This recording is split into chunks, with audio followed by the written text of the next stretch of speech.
প্রথমেই notepad plus plus সফটওয়্যারটা একটু সার্চ দিয়ে দেখি আমরা এই অ্যাপ্লিকেশনটা কীভাবে ডাউনলোড করি। সার্চ করলাম নোটপ্যাড প্লাস প্লাস। তো দেখেন প্রথম যেই ওয়েবসাইটটা আছে এটার মধ্যে ক্লিক করবেন। এখানে দেখেন অনেকগুলো ভার্সন আছে, তো 2-3টার পরে যে কোনো একটা ভার্সন আপনি ডাউনলোড করে নেবেন, করে নিয়ে ইনস্টল করবেন। এই যে জাস্ট ক্লিক করবেন যে কোনো একটা ভার্সনের উপর, ক্লিক করে এই যে এখানে ডাউনলোড আছে, ডাউনলোডে ক্লিক করলে আপনার যদি ওল্ড ভার্সন লাগে আপনি একবারে নিচেরটাতে ক্লিক করবেন। ব্যাক করি, অর্থাৎ অনেক পুরাতন ভার্সনগুলো লাগবে একবারে নিচেরগুলা, কিন্তু উপরেরগুলা সব হলো আপডেট ভার্সন। এরপর হচ্ছে ভিএস কোড যদি আপনি ইনস্টল করতে চান এটাও সার্চ করেন ভিএস কোড। এই যে দেখেন প্রথম যে ওয়েবসাইটে এটার মধ্যে ক্লিক করলেই আপনি ডাউনলোড করার একটা অপশন পেয়ে যাবেন। এই যে ডাউনলোডে ক্লিক করলেই আপনার ভিজুয়াল স্টুডিও কোডের অ্যাপ্লিকেশনটি ডাউনলোড হয়ে যাবে। জাস্ট তারপরে আপনি ইনস্টল করবেন। এইভাবে আপনার যেটা ইচ্ছা আপনি ডাউনলোড করে কাজ করতে পারেন।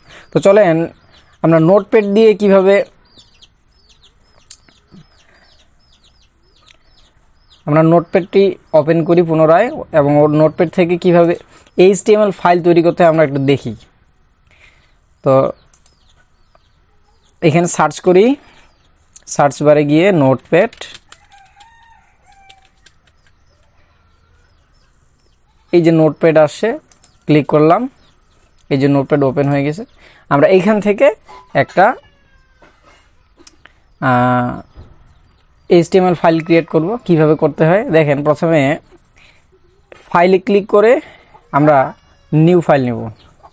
তো এই যে নিউ ফাইলটা নিলাম, এটা কিন্তু ডিফল্ট হিসাবে একটা নাম নিয়েছে যে আনটাইটেলড, কোনো টাইটেল নাই, এবং এই ফাইলটা বর্তমানে আমাদের টেক্সট ফাইল হিসেবে নেওয়া হলো। তো আমরা এটা HTML ফাইল হিসেবে সেভ করব।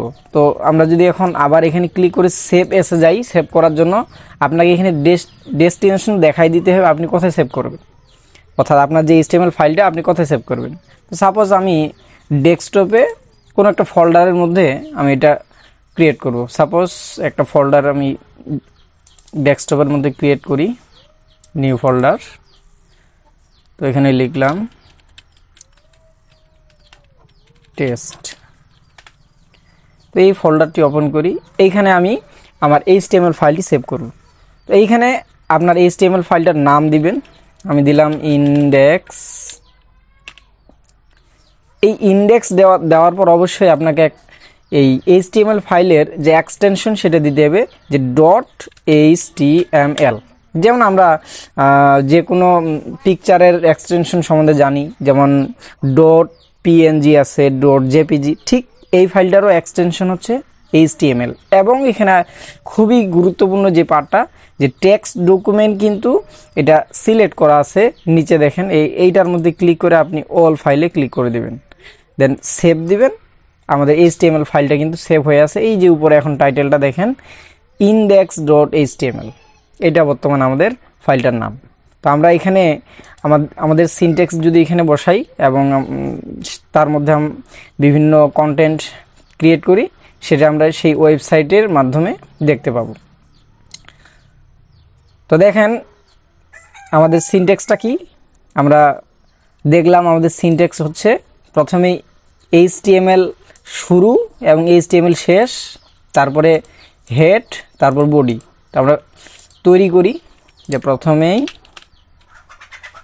HTML শুরু এবং স্ল্যাশ HTML শেষ, এর মধ্যে বাকি কোডগুলো থাকবে। তো আমি এটা নিচে নিলাম এন্টার দিয়ে, এইখানে আমাদের থাকবে প্রথমে হেড, তারপর বডি। আমরা একটু স্পেস দিই, হেড শুরু এবং হেড শেষ। এই হেডের মধ্যে আবার আরেকটা ট্যাগ আছে, সেটা হচ্ছে টাইটেল ট্যাগ। তো এর মধ্যে আরেকটা ট্যাগ দিব, সেটা হচ্ছে টাইটেল ট্যাগ।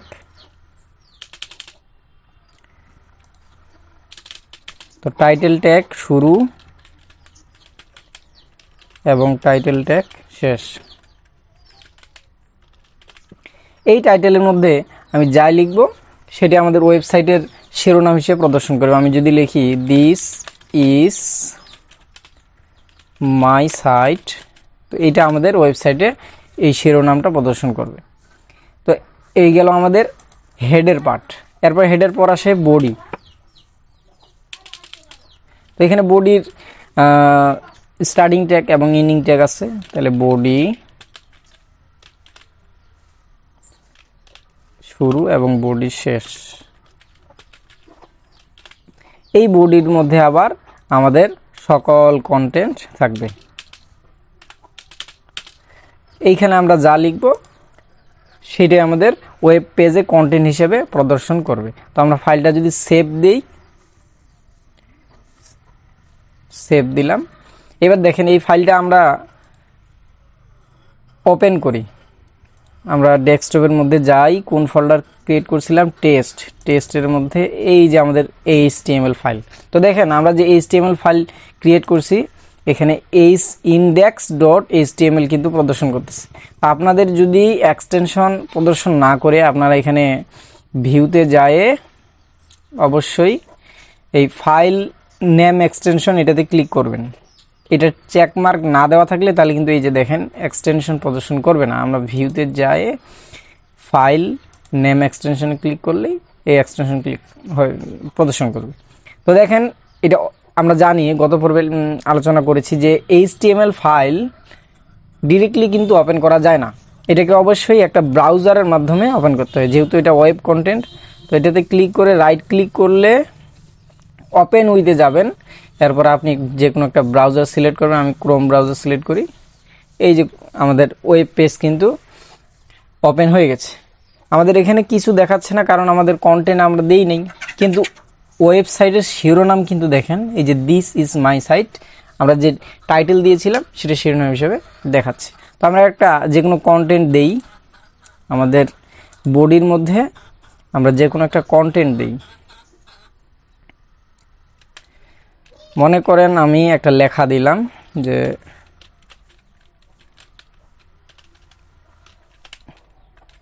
ওয়েলকাম, এরপরে সেভ দিলাম। অবশ্যই এডিট করার পর প্রতিবার কিন্তু আপনাকে সেভ করতে হবে। সেভ দিলাম।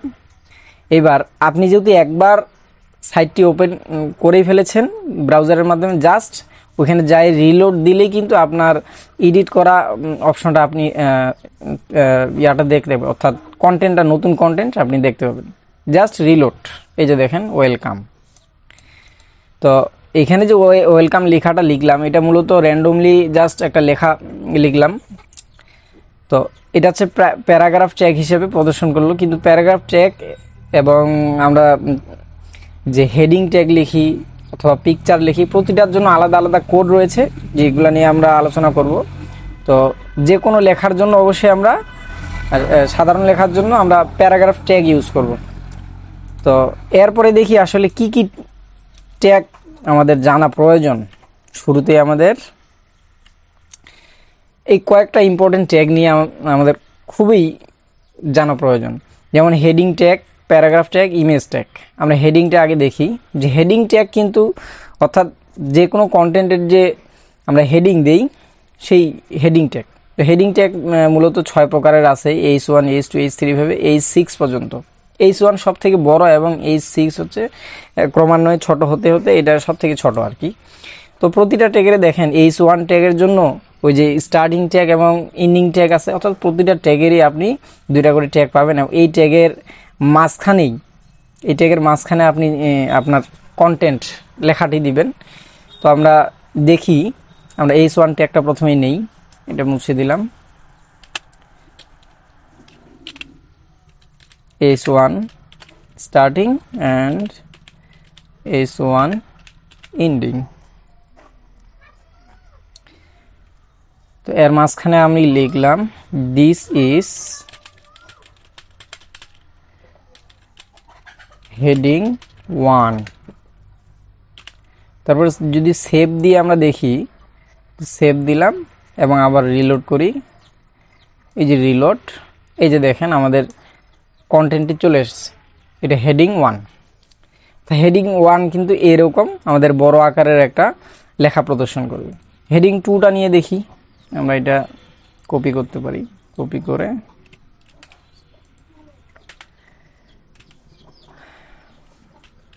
তো হেডিং 2 কোডটা কি, হেডিং 2 হচ্ছে এখানে H2 স্টার্টিং এবং H2 এন্ডিং, ওইটার মতোই জাস্ট H2। তাহলে লিখি এখানে H1 এর জায়গায় H2 দিব, আর এখানে এন্ডিং H2, এখানে লিখি হেডিং 2, সেভ দেই এবং রিলোড করি। দেখেন এই যে আমাদের H2 যে হেডিং 2 কন্টেন্ট সেটা চলে আসে, এটার থেকে তুলনামূলক অনেক ছোট। এরপরে H3 ক্রমান্বয়ে আরও ছোট হবে, আমরা এটাও দেখি।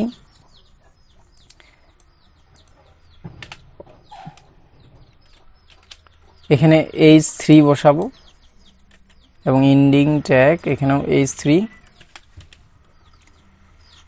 এখানে হচ্ছে আমাদের হেডিং 3 এবং সেভ দেই, তারপরে যে রিলোড দেই, এই যে দেখেন আমাদের হেডিং 3ও চলে আসে।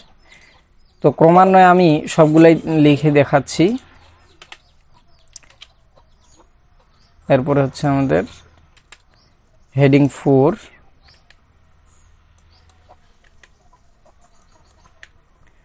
সেভ দেই, সেভ দেওয়ার পরে রিলোড দেই, এই যে আমাদের H4, H5,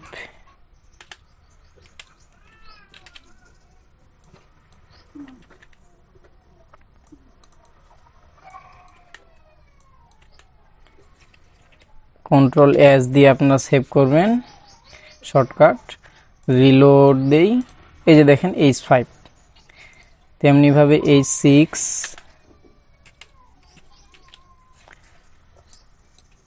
H6, heading 6, H6, control S save দিলাম এবং ব্রাউজারে গিয়ে রিলোড করলাম। দেখেন আমাদের 6টা কন্টেন্টেই চলে আসলো। অর্থাৎ আমাদের এই হেডিং H1 হচ্ছে সব থেকে বড়, H6 হচ্ছে সব থেকে ছোট, এগুলো জাস্ট হেডিং। তো এখন হেডিংয়ের পরে আসে প্যারাগ্রাফ ট্যাগ। অর্থাৎ প্রথমে যে আমরা যেই কন্টেন্টটি নিয়েছিলাম, যে লেখাটা, ওটা স্বাভাবিকভাবে ওইভাবে আসলে লেখা হয় না, এটা প্যারাগ্রাফ ট্যাগের মধ্যে লিখতে হয়। তো আমরা প্যারাগ্রাফ ট্যাগটা কীরকম দেখি, যে পি দিয়ে শুরু, অর্থাৎ পি ট্যাগ এটা, এবং এই এর স্টার্টিং ট্যাগ, এই হচ্ছে তার আমাদের এন্ডিং ট্যাগ। লিখি আমরা একটা প্যারাগ্রাফ ট্যাগ নিই, তাহলে পি শুরু এবং পি শেষ, এর মধ্যে আমরা যে কোনো একটা লেখা দিয়ে দিই, this is paragraph tag, control S দিয়ে সেভ দিলাম, এরপরে যাই রিলোড করি, এই যে দেখেন এটা আমাদের স্বাভাবিক একটা নর্মাল টেক্সট। তো প্যারাগ্রাফ হচ্ছে এই নর্মাল টেক্সট প্রদর্শন করে।